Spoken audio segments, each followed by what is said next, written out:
மாடு இருக்குது, மாடுக்கு என்ன மூக்கணாங்கயிறு போட்டு அவரை கண்ட்ரோல் பண்ணுறான். அடுத்து குதிரைக்கு பாருங்கள், குதிரைக்கு ஒரு கடிவாளம் போட்டு கண்ட்ரோல் பண்ணுறான். யானைக்கு எப்படிங்க கண்ட்ரோல் பண்ணுறான்?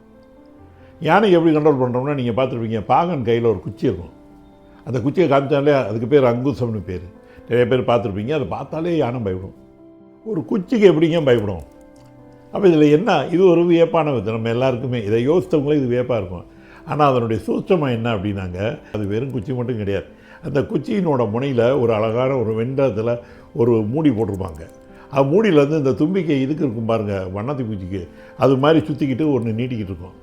இந்த பாகன் என்ன செய்யணும்னா, யானையோட காதில் தான் அதை மாட்டணும், வேறு எங்கேயும் மாட்ட முடியாது. அந்த காதில் மாட்டும்போது அந்த காதுக்கு பின்னாடி ஒரு புள்ளி இருக்குது. அந்த புள்ளியில் இந்த பூன், வெண்கல பூன் போய் பட்ட உடனே யானைக்கு தலை சுற்றும்.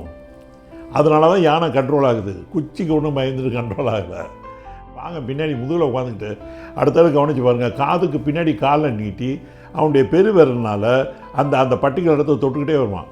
அப்போ யானைக்கு அந்த டிசி இருக்கிறதுனால இவன் சொல்கிறதெல்லாம் கேட்கும்.